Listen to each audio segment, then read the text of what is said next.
देखिए, मैं आज ये वीडियो बनाऊँगा ग्रामर के ऊपर, जिन्हें अभी भी प्रॉब्लम लगता है कि ग्रामर में हम क्या करें? 3 महीने आपके पास बच गए हैं प्रीलिम्स के लिए, तो जिन्हें अभी भी कन्फ्यूज़न हो रहा है कि ग्रामर में हमें कितना समय देना चाहिए, ग्रामर के लिए हमें क्या करना चाहिए और ग्रामर कैसे सही कर सकते हैं। तो मैं देखो स्ट्रैटेजी और आपको एक दिखाऊँगा एनालिसिस करके कि एग्ज़ैक्टली ग्रामर में क्या पूछता है। उससे आपको पता चलेगा कि ग्रामर में आपको कितना वैल्यू देना है, ग्रामर में कितना समय देना है। और देखो आपको ऐसा नहीं सोचना चाहिए कि इंग्लिश का मतलब सिर्फ ग्रामर होता है। बेसिकली इंग्लिश 3 चीज़ों के ऊपर डिपेंड करता है। आपका पहला वोकैब सेक्शन, सबसे ज़्यादा इम्पोर्टेंट जो है वो है आपका वोकैब सेक्शन। आप पहले जो याद करने वाली चीज़ें हैं उनको आप याद करना बहुत ज़रूरी होता है। फिर दूसरी चीज़ आपको डिपेंड करता है इंग्लिश, वो है आपका अंडरस्टैंडिंग के ऊपर। अगर आपके इंग्लिश में अंडरस्टैंडिंग रहेगी तो आप चीज़ों को आसानी से कर पाओगे। जैसे कॉम्प्रिहेंशन वाला पार्ट हो गया, जो पीक्यूआरएस आपका जंबल्ड वाला सेंटेंस होता है वो। फिर लास्ट में आता है आपका ग्रामर वाला पोर्शन, क्योंकि अगर ग्रामर अगर नहीं भी करोगे ना तो 25 क्वेश्चन जो 25, उनमें से आपको 25 सवाल मैं दिखाऊंगा यहाँ पे, वो आपके कॉमन सेंस और लॉजिक से बन जाएंगे। अगर आपके पास सेंस है, अंडरस्टैंडिंग है ग्रामर का, तो आपके 25 सवाल तो मिनिमम आपके सही हो जाएंगे, सिर्फ आपको अंडरस्टैंडिंग की वजह से। ठीक है, तो इस वीडियो में मैं आपको समझाने की कोशिश करूंगा और मैं दिखाऊंगा करके, राइट। मैं सिर्फ बोलूंगा नहीं, मैं आपको आपसे ही एनालिसिस करवाऊंगा कि कैसे सवाल मेंस में बनते हैं और आपको कितना समय देना चाहिए। देखो मार्केट में बहुत सारे कोर्सेज अवेलेबल हैं, बहुत सारे टीचर अवेलेबल हैं। वो बोलेंगे आपको 200 घंटे का मेरा कोर्स ले लो, लेकिन 200 घंटे का कोर्स अगर लोगे तो बाकी चीजें पीछे छूट जाएंगी। ठीक है, ये समय आपको देना है वोकैब रिमेंबर करने पे और अंडरस्टैंडिंग डेवलप करने पे। अगर मान लिया आपकी अंडरस्टैंडिंग थोड़ी सी कमजोर है तो आप इंग्लिश सुनो भी, इंग्लिश पढ़ो भी। उससे क्या होगा ना कि आपको लर्न करने में आसानी पड़ेगी, अंडरस्टैंडिंग आपका डेवलप होगा। ठीक है, उतना ज्यादा समय ग्रामर पे नहीं देना है। तो हम वही समझाने की कोशिश करेंगे। मैं एक एक सवाल आपके स्क्रीन पे लगा दूंगा और आप देख पाओगे कैसा सवाल है। आप खुद रोक करके वीडियो पॉज करके आप देखना, बनाने की कोशिश करना। सिर्फ आप अपना जो अंडरस्टैंडिंग है इंग्लिश का उसको इस्तेमाल करने की कोशिश करना। देखना अगर आधे सवाल भी आपसे बन गए तो आप समझो सही डायरेक्शन में हो और आपकी अंडरस्टैंडिंग धीरे धीरे बिल्ड हो जाएगी। ठीक है, और ग्रामर मैं बता दूंगा, ग्रामर बेसिकली करना कहाँ से, मैंने पहले भी बताया है आपको। जो वो वीडियो सीरीज मैंने रिकमेंड करा था, वो वीडियो सीरीज इनफ है। ठीक है, मैंने 18 का मेंस भी देखा है, मैंने 19 का मेंस भी देखा है, 20 का मेंस देखा है, 2021 का भी देखा है, 2021 का भी मेंस देखा है। तो इन चारों मेंस को देखने के बाद इतना क्लियर हो जाता है कि जो मैंने आपको वीडियो लेक्चर बताया ना, वो मोर देन सफिशियंट है, राइट। उसमें सारे कॉन्सेप्ट्स आपको 2021 में जो देखने को मिले हैं वो 20 में भी पहले थे, 18 में भी पहले थे। ठीक है, 19 में भी वो पूछे जा चुके हैं। तो सारे रिपीटेड सवाल आएंगे और मैं आपको अब दिखाता हूं कि कैसे सवाल आए हैं, आप खुद ही देख सकते हो। ठीक है, तो पहला सवाल देखो। पहला सवाल क्या बोल रहा है? पहला सवाल है, पहला जो आपका ग्रामर एरर है वो दिया हुआ है, you must reach the airport on time, इधर you will miss your flight. अब देखो इससे मतलब आप समझने की कोशिश करना है, इसका हिंदी मतलब क्या होगा कि आपको एयरपोर्ट पे समय पे पहुंचना होगा, वरना आप फ्लाइट मिस कर दोगे। ठीक है, तो ये बोल रहा है कि वरना आप मिस कर दोगे, राइट। तो यहाँ पे कंडीशन हो गया कि आप फ्लाइट मिस कर दोगे। तो यहाँ पे क्या इधर आएगा? नहीं। इधर का क्या मतलब होता है? इधर का मतलब होता है कि इधर या तो ये या तो ये, तो वो तो है नहीं। ये बोल रहा है कि वरना आप मिस कर दोगे, यानी और एल्स इसका डेफिनेटली मतलब यहाँ पे बनेगा, और एल्स आपको लगाना पड़ेगा, you must reach the airport on time और else you will miss your flight. मतलब अगर आप टाइम पे नहीं पहुंचोगे तो आप फ्लाइट मिस कर दोगे। आप अंडरस्टैंडिंग का इस्तेमाल करना, आप समझने की कोशिश करना हिंदी थोड़ा सा। अगर आप थोड़ा सा भी कन्वर्जन करोगे हिंदी में, अगर थोड़ा सा सोचोगे, कॉमन सेंस लगाओगे तो आसानी से निकल जाएगा। ठीक है, ये पहला सवाल था। चलो अगला देखते हैं कितना ग्रामर का जरूरत पड़ेगा। आप देखो इस सवाल में तो आपको ग्रामर का जरूरत नहीं पड़ा ना, इसमें कितना भारी ग्रामर का रूल चाहिए, कोई बहुत बड़ा रॉकेट साइंस वाला रूल है नहीं। चलो आगे देखते हैं। चलो दूसरा देखते हैं, if you are going down hill you can go much fast. देखो ये गलत तो लग रहा होगा आपको, पढ़ के ही लग रहा होगा। If you are going down hill मतलब आप किसी ऊंचे जगह से नीचे की ओर जा रहे हो तो उसको बोलते हैं डाउन हिल। तो अगर आप डाउन हिल जा रहे हो तो you can go much faster आप बोलोगे। तो यहाँ पे कंपैरिजन का थोड़ा सा लग रहा है कि आप ज्यादा फास्ट जा सकते हो, मतलब जो आप नॉर्मल सर्कमस्टेंसेस में चलोगे उससे आप ज्यादा फास्ट जाओगे, तो आपको कंपैरिजन करना पड़ेगा, तो आपको फास्टर करना पड़ेगा। ठीक है, तो ये हो गया आपका सेकंड। इसमें भी कोई बहुत बड़ा रूल ग्रामर का नहीं लग रहा है। ठीक है, रॉकेट साइंस नहीं है, 50 सवाल ग्रामर के आते हैं, हम आसानी से कर सकते हैं। ठीक है, अगला देखते हैं। देखो थर्ड नंबर का क्या है, ये बोल रहा है we have heard that some statues have stolen with this temple. अब पहले तो विथ नहीं होगा ना यहाँ पे, और उसके बाद हैव के साथ बीन आएगा, राइट। ये तो आप बचपन से ही पढ़ रहे होगे कि हैव के साथ बीन आता है, ये तो सबको ही जानता होगा, इसमें कोई बड़ा रूल है ही नहीं। क्या होगा आंसर, क्या होगा? We have heard that some statues have been stolen from. कहां से? किसी जगह से चोरी हुआ ना, मंदिर जो आपका टेम्पल है, एंशिएंट टेम्पल है, वहां से चोरी हुआ है, तो आपको बोलोगे फ्रॉम। देखो सिंपल सा है, कोई इसमें बड़ा सा रूल लग रहा है नहीं लग रहा है, आसानी से कर पाओगे। ये चीज आपको उस वीडियो में भी बताई जाएगी। ठीक है, और ये अगर मॉक लगाओगे ना, मॉक टेस्ट, मॉक टेस्ट लगाओगे तो ये सवाल तो आपको पर दूसरा मॉक में एक ना एक बार तो आना ही आना है। मैं तो बोल रहा हूँ कि इवन हर मॉक में भी रहेगा, ये तो आपका कॉन्सेप्ट इस्तेमाल होना ही होना है। चलो आगे देखते हैं। ये आपका 4th नंबर का सवाल। This story is quite interesting but I have read much interesting stories than this. अब देखो यहाँ पे कंपैरिजन फिर से आ गया कि इसने और इससे ज्यादा इंटरेस्टिंग स्टोरीज पढ़ रखा है, ठीक है। तो यहाँ पे मच नहीं आएगा बल्कि मोर इंटरेस्टिंग होता है। तो ये चीजें आपको ग्रामर का चीज तो ये है, लेकिन आपको ये बहुत ज्यादा बड़ा चीज नहीं है। आप जब मॉक टेस्ट लगाओगे तो कई बार आपको ऐसे सवाल देखने को मिलेंगे कि मच और मोर के बीच जो डिफरेंस होता है वो, फिर आपको हमेशा गलत करके ये दिया हुआ रहेगा मोर की जगह मच, बहुत बार आपको मिलेगा, ठीक है। तो ये भी कोई बहुत बड़ी चीज नहीं है, आपको मॉक टेस्ट से ये सब सवाल जब प्रैक्टिस करोगे तो ये निकल जाएंगे, ठीक है। यहाँ पे क्या होगा, यहाँ पे होगा this story is quite interesting but I have read more interesting stories than this, ठीक है। चलो आगे देखते हैं। यहाँ पे सिर्फ कंपैरिजन लगा हुआ है। देखो क्या बोल रहा है, contented people seldom complaint against their fate. ये बोल रहा है कि जो लोग संतुष्ट होते हैं ना, कंटेंटेड पीपल का क्या मतलब हुआ, जो लोग संतुष्ट होते हैं। Seldom complaint against there case. अब देखो यहाँ पे पहले तो कंप्लेंट नहीं आएगा, यहाँ पे होगा कंप्लेन। कंप्लेंट का मतलब कुछ और हो जाता है, वो हो जाता है जुडिशियरी के केस में कंप्लेंट, ठीक है। यहाँ पे आएगा कंप्लेन। तो सिंपल से चीजें हैं। अगर आपको ये मीनिंग का अब यहाँ पे इस्तेमाल क्या हो रहा है, बेसिकली एक वोकैब का इस्तेमाल हुआ, राइट। अगर आपको वोकैब पता है कि कंप्लेंट अलग चीज होता है, कंप्लेन अलग चीज होता है, आप इसको आसानी से कर लोगे। कोई बड़ा ग्रामर का रूल लग रहा है, नहीं लग रहा है, तो यहाँ पे आप आसानी से कर सकते थे। और यहाँ पे एक ग्रामर का रूल है, वो क्या है, कंप्लेंट अगेंस्ट नहीं होगा, कंप्लेन अबाउट होता है, ठीक है। कंप्लेन अबाउट भी होता है और कंप्लेन टू भी होता है। कंप्लेन टू भी होता है एक केस में और कंप्लेन अबाउट होता है, वो हम बाद में देखेंगे। यहाँ पे क्या होगा, बेसिकली यहाँ पे ये गलत हो गया, कंप्लेंट नहीं होना चाहिए था, कंप्लेन होना चाहिए था, ठीक है। कोई बड़ा ग्रामर का रूल लगा, नहीं लगा। चलो आगे देखते हैं। तो मैं यहाँ पे आपको सिर्फ वही ग्रामर रूल के बारे में समझाने आया हूँ कि कौन सा कितना बड़ा ग्रामर रूल लगता है या नहीं लगता है, कि सिर्फ बेसिक से आपका काम चल जाएगा, ठीक है। 200 वॉच आवर का वीडियो देखने का जरूरत नहीं है, 200 घंटे का आपको देखना है। जो मैं 20 वीडियोज रिकमेंड कर रहा हूँ वो देखो, काम बन जाएगा ग्रामर के लिए। चलो आगे देखते हैं। देखो बोल रहा है कि none of the girls deserve to be selected for this award. देखो सिंपल सा रूल है, आपको पहले लेक्चर में ही ये बताया जाएगा, ठीक है, कि अगर नन है ना, नन किसके लिए आता है, नन आता है आपका जब नन आ जाता है तो वहां पे सिंगुलर का इस्तेमाल होता है, राइट। तो आपको वर्ब जो रहेगा वो सिंगुलर इस्तेमाल हो जाएगा। तो नन के साथ डिजर्व नहीं आएगा, डिजर्व्स आएगा, राइट। क्योंकि सिलेक्ट कर रहे हैं, देखो बहुत सारी चीजें। नन कैसे इस्तेमाल करोगे, जहां पे ढेर सारा नंबर होगा। जैसे मान लीजिए 50 लड़कियां, राइट, तो उसमें से बोल रहा है none of the girls deserves, none of the girls. अब यहाँ पे गर्ल दिया हुआ है तो पहले तो गर्ल्स होगा। सिलेक्ट आप तभी कर सकते हो ना, जैसे 50 लोग रहेंगे तब तो आप सिलेक्ट करोगे, 10 लोग रहेंगे तब तो सिलेक्ट करोगे। अब एक लोग में थोड़ी सिलेक्ट करोगे, दो लोग में थोड़ी सिलेक्ट करोगे, एटलीस्ट दो से ज्यादा चाहिए ना, तो प्लूरल तो होना ही पड़ेगा। नन के बाद आपको गर्ल्स तो होना ही चाहिए था पहले, तभी ना आप सिलेक्ट कर पाओगे। एक रहेगा तो क्या सिलेक्ट करोगे, वो तो खुद ही ऑटोमेटेड सिलेक्टेड हो जाएगा। तो यहाँ पे पहले तो गर्ल्स आएगा, उसके बाद डिजर्व की जगह डिजर्व्स आएगा, क्योंकि हम किसी को सिलेक्ट नहीं कर रहे हैं।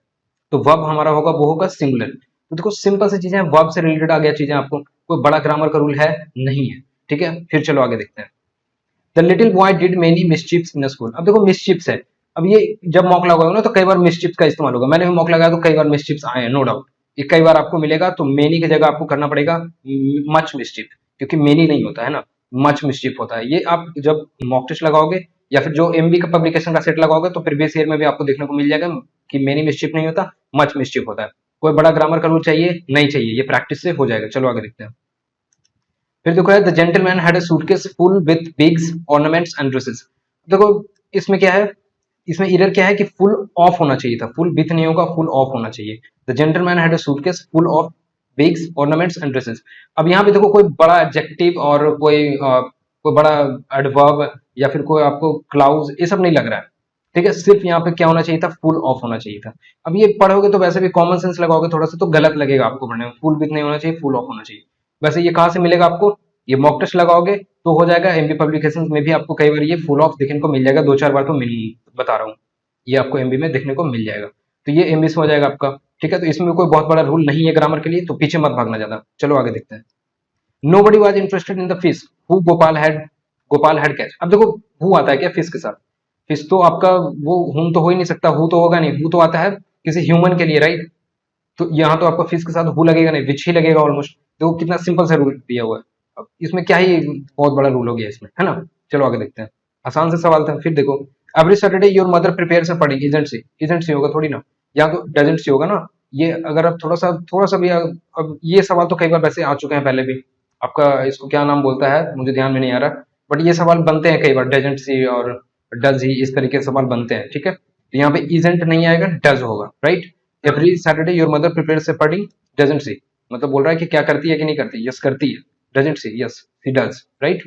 चलो आगे, keep him at arm's length, list, अब देखो लिस्ट और सूट का इस्तेमाल तो आई थिंक बचपन से ही पढ़ा होगा आपने, पांचवें छठे में ही पढ़ा दिया जाता है लिस्ट और सूट का इस्तेमाल, right.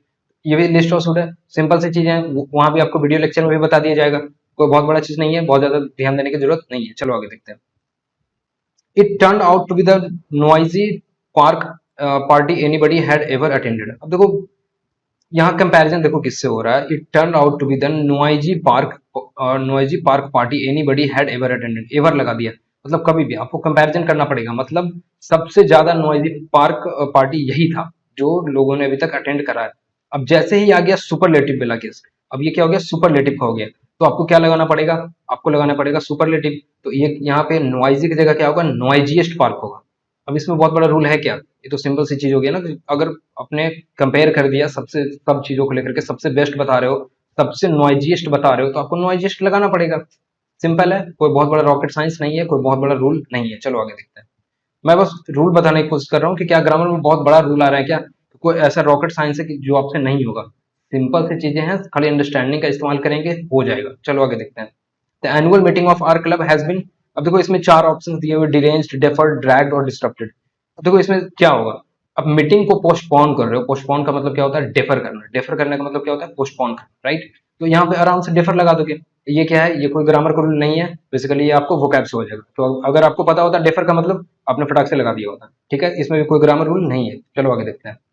Eight one time birds and animal lived peaceful together, peaceful होगा क्या, ध्यान से देखोगे तो पता चल जाएगा पीसफुली होगा, मतलब पहले शांति से रहा करते थे, एक समय में जो आपके बर्ड्स हैं, आपके एनिमल्स हैं, वो शांति से रहा करते थे एक साथ, तो शांति से रखते हैं, इसका मतलब क्या होगा, पीसफुली रहना, पीसफुली का मतलब क्या हो गया, शांति से रहना, तो पीसफुली रहते थे, तो यहाँ पे पीसफुल नहीं होगा, पीसफुली होगा। कोई बड़ा रूल है, कोई रॉकेट साइंस का रूल है नहीं है। चलो आगे, आगे देखते हैं। अब यही कोई अगर आपको कोई टीचर बताएगा ना, तो वो आपको इतना बार क्लाउज और एडवर्ब और एडजेक्टिव बताएगा ना कि आप कंफ्यूज हो जाओगे, ठीक है, इसलिए मैं सिंपली बताने की कोशिश कर रहा हूँ कि बस एक एक वर्ड्स में थोड़ा थोड़ा एरर है, छोटे छोटे चीज आते हैं, और उनको अगर आप एक बार चैप्टर वाइज कर लो, एक बार नोट्स बना लो, रिवीजन करना उसको, तो ये सब चीजें धरा जाएंगी, आराम से पकड़ा जाएगा, आपको पता चल जाएगा पढ़ते ही कि हाँ यहाँ पे एरर है, उसमें कोई डाउट नहीं। चलो आगे देख देखते हैं। This scientist, the scientist are busy to explore new ideas, अब देखो यहाँ पे छोटा सा रूल है कि बिजी के बाद क्या होता है ना, कि बिजी होता है किसी चीज में आप बिजी हो, तो बिजी के बाद आता है बिफोर, ठीक है, वो जीरन में बनता है, बिजी एक्सप्लोरिंग। जो थोड़ा सा नाउन के बारे में जब पहला चैप्टर आप पढ़ोगे, उसमें वीडियो में कराया हुआ है, तो आप नाउन के बाद पहला नाउन में ही पढ़ोगे तो आपको पता चल जाएगा किसके बाद किसके साथ जीरन लगाना है, किसके साथ इन्फिनिटी का इस्तेमाल करना है, तो ये चीजें हो जाएंगी। तो यहाँ पे क्या होगा, बिजी एक्सप्लोरिंग न्यू आइडियाज होगा। बहुत बड़ा रूल नहीं है, छोटा सा रूल है, आपको वीडियो में मिल जाएगा। चलो आगे देखते हैं। मेनी बैटल्स, अब देखो मेनी बैटल्स आ गया, ढेर सारा बैटल, तो क्या बाज होगा, ऑब्वियसली नहीं होगा, बर होगा, राइट, सिंपल सी चीज है, सिर्फ वर्ब का रूल है। अब देखो आधा से ज्यादा रूल ना, आधा से ज्यादा तो ईरर आपके वर्ब के बेस्ड होते हैं, तो वर्ब से आपको बहुत सारा ईरर निकल जाता है, ठीक है। चलो आगे देखते हैं। The Apple tree was loaded of fruit, loaded नहीं होता, लैडन विथ होता है, ये जब प्रीवियस ईयर लगाओगे तो कई बार मिल जाएंगे आपको, 14 15 पेपर, 16 का लगाओगे, 17 का लगाओगे, तो कई बार लैडन विथ का इस्तेमाल होगा, लोडेड विथ नहीं होता, लैडन विथ का इस्तेमाल कई बार प्रीवियस ईयर में आपको देखने को मिल जाएगा, नहीं तो मॉक टेस्ट में भी मिल जाएगा, जब मॉक टेस्ट लगाओगे तो ऐसे सवाल मिल जाते हैं, ठीक है। तो इसमें कोई बहुत बड़ा रूल नहीं है, कुछ नहीं है। चलो आगे देखते हैं। अभी तक कोई बड़ा रूल मिला है आपको, नहीं मिला है। चलो आगे देखते हैं। एज सुन एज, अब देखो ये तो एज सुन एज तो होता है, ये अब देखो यही भी एरर दे दिया, एज सुन, कितना छोटा सा रूल है। चलो आगे, कुछ है ही नहीं इसमें। Learning a poem by heart is meaningless if you do not understand it, सही बात है, आपको लर्न करना पड़ेगा, बाय हार्ट रट करके चीजें नहीं करनी होती है, समझ करके चीजें करनी होती हैं। तो ये लाइन पूरा सही है, learning a poem by heart is meaningless if you do not understand it, मतलब आपको जब भी कोई भी चीज लर्न करना है ना, तो उसको बाय हार्ट नहीं करना है, रट के नहीं करना है, आपको समझ के करना है। तो सिंपल सा लाइन था, नो इम्प्रूवमेंट है, कोई दिक्कत नहीं है। चलो आगे बोल रहा है, he is interested neither in business nor, तो नीदर नॉर कितना सिंपल सा लैंग्वेज यार, जब भी कंजंक्शन पढ़ोगे ना तो नीदर के साथ नॉर आता है, आपको बता दिया जाएगा, और उसके बाद अगर नीदर के बाद अगर प्रीपोजिशन इन लगा हुआ है तो नॉर के बाद भी प्रीपोजिशन जो होगा वो इन ही आएगा, ठीक है। तो neither in business nor in a job, job क्या है, जॉब एक बेसिकली सिंपल सा एक नाउन है, तो नाउन के सिंगुलर नाउन है तो उसके पहले ए आता है, आर्टिकल आता है, तो अ जॉब होगा, नॉर इन अ जॉब, ठीक है। तो ये रूल भी आपको आई थिंक पहले वीडियो में ही बता दिया जाएगा, ठीक है, कि वर्ब किसके साथ लगाना है, तो ये पहले वीडियो में ही आपको पता चल जाएगा, जो मैं वीडियो सीरीज रिकमेंड करा था उस वीडियो सीरीज के आपको पहले लेसन में ही ये बतला दिए जाएंगे, ठीक है। अभी तक कोई आपको नया रूल लगा है, रॉकेट साइंस वाला रूल लगा है, नहीं लगा है। चलो आगे देखते हैं। मैं वही ग्रामर के लिए कर रहा हूँ कि आपको ग्रामर में कंफ्यूज नहीं होना है। जितना मैंने बोला है अगर उतना कर लोगे तो आसानी से स्कोर कर सकते हो बढ़िया। अब देखो ये क्या है, I reached eight London only this morning. अब कोई रीच्ड एट नहीं होता, रीच के बाद क्या होता है, कोई प्रीपोजिशन नहीं लगता है, ठीक है। आई रीच्ड लंदन होगा, आई रीच्ड, जैसे मैं सिडनी पहुंचा, आई रीच्ड सिडनी। मैं दिल्ली पहुंचा, आई रीच्ड दिल्ली। इस तरीके से होता है, ठीक है। तो आई रीच्ड यहाँ पे लंदन, एट लंदन नहीं होगा कि लंदन पर पहुंचोगे क्या, लंदन में पहुंचोगे ना, लंदन पहुंचोगे, राइट। मैं लंदन पहुंचा, हिंदी करो, मैं लंदन पहुंचा, आई रीच्ड लंदन। सिंपल, इसमें और कुछ लाने की जरूरत नहीं है। कोई बहुत बड़ा रूल है नहीं है, आसानी से कर लोगे, प्रैक्टिस रहेगा तो। चलो आगे देखते हैं। The first step in making a kite is to fasten two sticks of bamboo together in the form of cross। तो क्या बोल रहा है कि the first step in making a kite, मतलब पतंग बनाने के लिए जो आपको फर्स्ट स्टेप होता है वो क्या होता है कि आप दो स्टिक्स को, जो बम्बू स्टिक्स होते हैं उनको एक क्रॉस के फॉर्म में आपको जोड़ना होता है। सिंपल सी लाइन है, कोई बहुत बड़ा चीज नहीं है, सारी चीज सही है, आगे बढ़ो। कोई इसमें भी कोई रूल तो है नहीं ना, कोई रूल नहीं है। चलो देखो ये क्या है, scarcely had he took the medicine when his headache was gone. देखो ये मैं तो बता रहा हूँ 1 लाख बार प्रीवियस ईयर में पूछेगा और 2 लाख बार और भी पूछेगा। आगे के जितने भी एग्जाम है उसमें ये पूछेगा ही पूछेगा। स्कार्शली, फिर एक होता है नो सुनर, नो सुनर के साथ क्या आता है, देन आता है। स्कार्शली के साथ क्या आता है, वेन आता है। फिर एक होता है हार्डली। इस तरीके वाला सवाल तो मैं बता रहा हूँ प्रीवियस में कितना बार पूछ चुका है, आपको मॉक टेस्ट में भी कितना बार मिल जाएगा। कोई नया रूल नहीं है, आप वो वीडियो में आपको मिल जाएगा, उसके बाद इसको आप देख सकते हो। बार बार आपको मॉक टेस्ट में आ जाएगा, एकदम से क्लियर हो जाएगा आपको। एग्जामिनेशन से पहले तो बहुत क्लियरिटी मिल जाएगी इन चीजों में, इतना बार रिपीट हो जाएगा आपका। चलो आगे देखते हैं। फिर बोल रहा है open your books at page 10th। देखो पेज 10th नहीं होता, पेज 10th का मतलब क्या हो गया, 10वें पेज पे खोलना है ना, 10वें पेज पे खोलना है आपको। तो कितना होगा, पेज 10th नहीं होगा, पेज 10 पे होगा या फिर 10th पेज पे होगा। या तो आप इसको बोलोगे कि 10th पेज पे खोलो, 10वें पेज पे खोलना है, 10th पेज पे खोलो, या फिर आप बोलोगे कि 10 पेज नंबर पे खोलो, है ना, पेज नंबर 10 पे खोलो, यानी पेज 10 पे खोलो। तो या तो आपको इस केस में होगा पेज 10 या फिर होगा 10th पेज, राइट। दो ही पॉसिबिलिटीज बन सकती हैं, या तो आप इसको बोलोगे 10th पेज या फिर बोलोगे पेज 10, राइट। तो यहाँ पे गलत हो गया। मॉक टेस्ट में ये चीजें हो जाएंगी, बड़ा रूल नहीं है, कोई बड़ा बेसिक कोई रूल बहुत बड़ा नहीं है, आपको बेसिक सी चीज है, मॉक टेस्ट में आएगा, कई बार रिपीट हो जाएगा, आपसे बन जाएगा। चलो आगे देखते हैं। फिर she is as good as. अब देखो एज गुड एज तो पता है ना, as good as if not better than, as good as if not better than कई बार इस्तेमाल होता है, कई चीजों में हम बोलते हैं कि वो बहुत बेहतर तो नहीं है लेकिन उससे कम भी नहीं है। तो he is as good as not better than, if not better than, ठीक है। आसान सी चीजें हैं, आपको उस वीडियो में भी ये चीजें पढ़ाई जाएंगी, ठीक है। आगे देखते हैं, कोई रॉकेट साइंस इसमें भी नहीं है। चलो देखो क्या बोल रहा है, they turn outside the library door and walk down the corridor, then you come to the main staircase। turn left outside the library door and walk down the corridor, then you come to the main staircase। अब देखो बोल रहा है कि left लेकर के तुम library door के पास पहुंचो, फिर नीचे जाओगे कॉरिडोर से नीचे जाओगे तो तुम पहुंचोगे मेन स्टेयरकेस के पास। तो ये तुमको चलना है तब तक जब तक कि तुम पहुंच नहीं जाते, है ना। Turn left outside the library door and walk down the corridor until you come to the main staircase. तब तक आपको चलना है और कॉरिडोर के अंदर जब तक कि आप मेन स्टेयरकेस के पास नहीं पहुंच जाते। बेसिकली थोड़ा सा सेंस इस्तेमाल करोगे, इसमें कोई रूल नहीं है, सेंस इस्तेमाल करना है आपको, अपना जो बिल्ड करोगे, अंडरस्टैंडिंग बिल्ड करोगे, उसका इस्तेमाल करना है, कोई रॉकेट साइंस नहीं है। तो इसमें भी रूल नहीं है, मैं बता नहीं रहा, पढ़ा नहीं रहा, मैं आपको मैं बता रहा हूँ कि क्या इस्तेमाल हो रहा है, ठीक है। चलो आगे देखो क्या बोल रहा है, the people living in coastal areas were evacuated in time. यहाँ बाई टाइम नहीं होगा, इन टाइम होगा, मतलब समय रहते उन लोगों को निकाल लिया गया। अब यहाँ भी देखो अंडरस्टैंडिंग का इस्तेमाल हो रहा है, आपके कॉमन सेंस का इस्तेमाल हो रहा है कि क्या समझ पा रहे हो आप, इंग्लिश को समझते हो या नहीं समझते हो। तो the people living in coastal areas were evacuated in time, मतलब समय रहते उनको निकाल लिया गया, वो बच गया, ठीक है। तो इन टाइम होगा, कोई रॉकेट साइंस है क्या, नहीं है, सिंपल सा एक चीज है, सिंपल सा टाइम आपको पता होना चाहिए कि इन टाइम होगा, समय रहते निकाल लिया गया, अंडरस्टैंडिंग है तो बन जाएगा। चलो आगे, अ misunderstanding has crept between he and his sister. अब यहाँ पे थोड़ा सा रूल, एक छोटा सा रूल लग रहा है, वो क्या है कि बिटवीन के बाद क्या होगा, यहाँ पे ही नहीं होगा, हिम होगा, him and his sister, right. यहाँ पे एक जो होता है बिटवीन किसी प्रीपोजिशन के बाद वो जो है ऑब्जेक्टिव केस लेता है, ठीक है। ये थोड़ा सा चीजें है, वो पढ़ेगा, आपको वीडियो में भी पढ़ाया जाएगा, ठीक है। इसके लिए कोई 200 घंटे का वीडियो देखने की जरूरत नहीं है, 20 लेक्चर मोर देन सफिशियंट है। चलो आगे देखते हैं। तो देखो मेरे हिसाब से एक दो ही सवाल अभी तक ठीक ठाक आए हैं, बाकी तो सब आसानी है। देखो ये क्या है, इफ आई बाज यू। अब देखो ये तो बचपन में ही पढ़ लिया होगा, 5वें छठे में ही, आई बर होता है, राइट। जब भी हम इमेजिन करते हैं कोई चीजों को, जैसे मैं इमेजिन करूँ कि मैं चिड़िया होता, तो मैं बोलूंगा क्या, इफ आई बर अ बर्ड, राइट। तो ये देखो गलत हो गया, इफ आई वाज नहीं होगा, आई वर होगा, if I were you, right, मैं तुम्हारी जगह होता।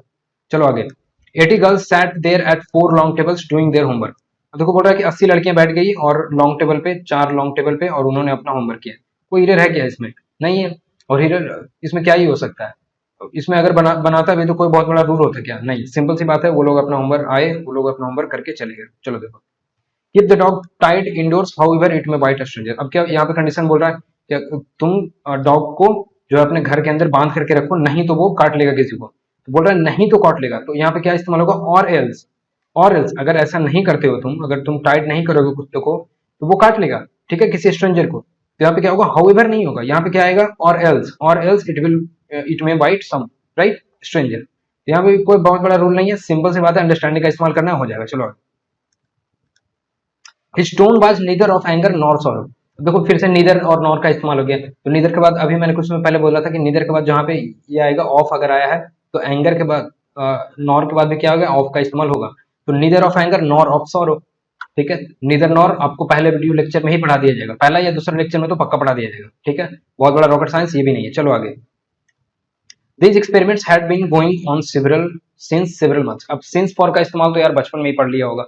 since for तो सब जानता है, राइट। since for में तो कुछ रखा नहीं रहा कि पॉइंट ऑफ टाइम है तो since लगेगा, और अगर जनरल चीजें हैं जैसे 2-4 महीने की बात है तो वहाँ पे for लगेगा। यहाँ पे तो कोई भी कर सकता है, इसमें भी कोई बड़ा रॉकेट साइंस नहीं है। आपको ये भी हालांकि बताया जाएगा उस वीडियो में। चलो आगे देखते हैं। You should tell the children to complete their project by himself. देखो हिमसेल्फ लगा दिया यहाँ पे, और यहाँ पे बोल रहा है दीज चिल्ड्रन, मतलब ढेर सारे बच्चे हैं, प्लूरल आएगा तो हिमसेल्फ नहीं होगा, हिमसेल्फ तो किसी एक के लिए इस्तेमाल होगा ना, सिंगुलर के लिए। तो यहाँ पे क्या होगा? देमसेल्फ हो जाएगा। सिंपल है, बड़ा चीज नहीं है, देमसेल्फ हिमसेल्फ आपको पता होना चाहिए। फिर देखो, the most talented of these 3 boys are my friend's son. अब यहाँ पे देखो फिर से वर्ब का एरर आ गया, यहाँ पे आर नहीं होगा, इज होगा। क्यों? क्योंकि बोल रहा है कि जो 3 बॉयज में से सबसे टैलेंटेड जो है वो क्या है? मेरे दोस्त का बेटा है, माई फ्रेंड्स सन। तो वो सिंगुलर है, राइट, वो सिंगुलर है तो ईज आएगा, ईज माई फ्रेंड्स सन। फिर से वर्ब का रूल आ गया, कोई बहुत बड़ा चीज नहीं है, प्रैक्टिस करोगे बहुत आसानी से पता चल जाते हैं। चलो आगे देखते हैं। अब ये क्या है? I will have travelled all over Europe last year. अब देखो लास्ट ईयर का जैसे ही आप देखोगे तो आपको पता चल जाएगा कि ये जो बनेगा वो पास्ट टेंस में बनेगा, ठीक है। ये आपको पढ़ाया जाएगा कि जैसे ही लास्ट कोई चीज देखोगे, last year, last day, yesterday, तो जैसे ही देखना आपको समझ जाना ये पास्ट टेंस का है, वीडियो लगा दोगे आप। यहाँ क्या लगाओगे? आई विल हैव ट्रेवल नहीं होगा, I travel, right, I travelled all over Europe last year. चलो आगे, कोई भी अभी तक कोई बहुत बड़ा रूल आया क्या? कोई रॉकेट साइंस आया क्या? नहीं ना, सिंपल सी चीजें हैं जो आप एक बार पढ़ लोगे, एक बार पढ़ लो, नोट्स बना लो, दैट्स इनफ। चलो आगे, he said that he had forgot. He had forgot नहीं होगा, ही हैड फॉरगॉटन। बचपन से पढ़ा है कि हैड के बाद भीतरी आता है, कोई बड़ा रूल है नहीं। चलो आगे देखते हैं। You can have a comfortable journey only then you are getting your seats reserved in advance. अब देखो चारों ऑप्शन पढ़ेंगे, आसानी से निकल जाएगा। You have a comfortable journey only if you get your seats reserve, मतलब आपका कंफर्टेबल जर्नी तभी होगा जब आपके सीट रिजर्व होंगे, राइट। तो ऑप्शन पढ़ोगे, कोई रूल नहीं है इसमें, बेसिकली अंडरस्टैंडिंग का इस्तेमाल है, ऑप्शन पढ़ोगे निकल जाएगा। चलो आगे, द बॉय, फिर 4 ऑप्शन है आपके पास, टू टेक द मनी। अब देखो बॉय है, रिफ्यूज कर रहा है, ऑर्डर कर रहा है, डिनाइड कर रहा है, रिमाइंडेड, कौन सा होगा? देखो ऑर्डर्ड या रिमाइंडेड तो नहीं होगा, ऑब्वियसली मीनिंग से कट जाएगा, ये ग्रामर का तो है भी नहीं, ये तो है आपका मीनिंग का, राइट। तो आपको रिफ्यूज और डिनाइड का मतलब पता होना चाहिए। डिनाइड का मतलब क्या होता है? जैसे आप जो कोई काम हो गया, मान लीजिए मतलब चोरी हो गई, तो आपको बोला जाएगा कि क्या आपने चोरी की, तो आप डिनाई करोगे। अगर कोई चीज पहले हो गया है, आपसे पूछा जा रहा है, तो आप क्या करोगे? डिनाई करोगे, उसको बोलोगे मैंने नहीं किया।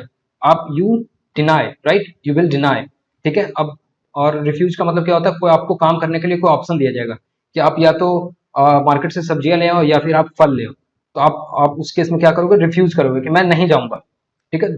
जो काम हो गया उसके ऊपर ब्लेम अगर आपके ऊपर आ रहा है तो आप डिनाई करोगे, आपको कोई ऑप्शन मिल रहा है करने के लिए तो आप रिफ्यूज करोगे, ठीक है। फिर से मैं बोल रहा हूँ कि कोई चीज मैं, अगर आपके पास ऑफर आ रहा है तो आप उसको रिफ्यूज करोगे, और कोई चीज आपके ब्लेम अगर आ रहा है आप पे तो आप डिनाई करोगे। जो काम पहले हो गया वो चीजें आप पे अगर ब्लेम आ रही है तो आप डिनाई करोगे, और आपको कोई काम करने का ऑप्शन मिल रहा है तो आप उसको रिफ्यूज करोगे, ठीक है। तो बेसिकली ये मीनिंग था, ग्रामर तो है भी नहीं, राइट। यहाँ पे ग्रामर का रूल नहीं है, कोई रॉकेट साइंस नहीं है, तो आप यहाँ पे क्या लगाओगे? रिफ्यूज, क्योंकि उसके पास ऑप्शन आ रहा था पैसे लेने का, तो बॉय रिफ्यूज कर दिया, वो पैसे लेने से मना कर दिया, तो वो रिफ्यूज होगा, डिनाई नहीं होगा। चलो देखो, mister fog thought that it, अब देखो थाउट आ गया, थाउट क्या हो गया? वी2 हो गया। अब वी2 के बाद इट इज पॉसिबल होगा क्या? इट वाज यही पर लगाओगे ना हमेशा। अब ये एक बार वी2 आ गया, थाउट आ गया, तो आगे भी क्या होगा? आपको लगाना पड़ेगा, पास्ट टेंस का ही वर्ब इस्तेमाल करोगे। तो यहाँ पे क्या होगा, इट वाज पॉसिबल। बड़ा रूल है नहीं है, चलो आगे। यही अगर आपको कोई टीचर बताएगा ना तो वो इतना बार आपको बोलेगा कि ये है आपका एडवर्ब का रूल, ये है आपका एडजेक्टिव का रूल, ये है आपका टेंस का ये रूल आ रहा है, वो रूल आ रहा है, तो बोलेगा कि ऐसे क्लाउज आ रहे हैं, तो आप कंफ्यूज हो जाओगे एकदम। ठीक है, लगेगा कितना बड़ी बड़ी चीजें हैं, लेकिन है बहुत ही सिंपल चीज। चलो आगे देखते हैं। Saroj has been suffering since with, अभी देखो बचपन में अगर आपने पढ़ा है तो आप लेटर लिखते होगे जब भी आप बीमार होते हो, तो मैंने तो लेटर लिखा है I was suffering from fever, right. तो यहाँ भी सफरिंग फ्रॉम का ही इस्तेमाल होगा। ठीक है, ये बचपन में लेटर में आई थिंक सबने लिखा होगा, जब भी आप बीमार पड़ते थे, 2 दिन स्कूल नहीं गए या तो बहाना मार के भी आप नहीं जा सकते थे, और उसमें क्या लिखते थे लेटर में, suffering from, I was suffering from fever, right. यहाँ भी सफरिंग फ्रॉम का ही इस्तेमाल है, कोई बड़ा चीज नहीं है। चलो आगे देखते हैं।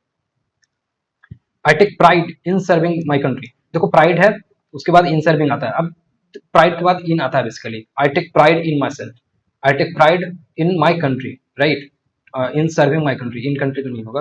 तो देखो बहुत बड़ा रूल नहीं है, अगर करोगे मॉक टेस्ट करोगे, मॉक टेस्ट में आपको कई बार चीजें आ जाएंगी। ठीक है, आपको एमबी भी करना है, मॉक टेस्ट भी करना है, एक बार ग्रामर देखना है बस। चलो आगे देखो, कोई बड़ा रूल इसमें भी नहीं था। चलो देखो, if you study hard you will you surely got selected for the study. देखो बोल रहा है, ये कंडीशन वाला सेंटेंस है, पढ़ने को मिल जाएगा आपको उस वीडियो लेक्चर में। इफ यू स्टडी हार्ड, अगर आप मेहनत करते हो, अगर बढ़िया से पढ़ाई करते हो, तो you will surely get selected. Basically rule होता है कि अगर ये प्रेजेंट इंडेफिनिट का वाक्य है, अगर शुरू में इफ के साथ आ रहा है तो आपको आगे वाला सेंटेंस जो है वो विल के साथ लगाना है। ठीक है, सिंपल सा रूल है, आसानी से आपको वीडियो लेक्चर में पढ़ा दिया जाएगा, इनफ रहेगा। चलो आगे देखते हैं। अब ये लास्ट आ गया आपका, during the 17th century there were great developments at the sphere of knowledge. अब यहाँ पे एट द स्फीयर नहीं होगा, होता है ये इन द स्फीयर होता है। तो ये मॉक टेस्ट से हो जाएगा, कोई बहुत बड़ा रूल नहीं है इसमें, कोई रूल नहीं है बेसिकली। आप प्रीपोजिशन का है, प्रीपोजिशन का चैप्टर करोगे तो ये मिल जाएगा, नहीं मिलेगा तो कॉमन सेंस से भी निकल जाएंगी, नहीं तो एक आध गलत भी हो गया तो क्या होगा, है ना। तो देखो फाइनली ये था इस बार के जितने भी रूल्स ग्रामर के जो भी क्वेश्चन बने हैं, आपको मैंने सारे क्वेश्चन आपको दिखा दिए। अब बताओ मेरे को इनमें से कितने सवालों में आपको कोई बहुत बड़ा एक्स्ट्रा ऑर्डिनरी रूल लग रहा था कि जिसके लिए आपको 200 घंटे का कोर्स लेना पड़ेगा, है कोई ऐसा चीज है नहीं है। आप एक क्या करना, अब मैं सजेशन देता हूँ कि आपको करना क्या चाहिए।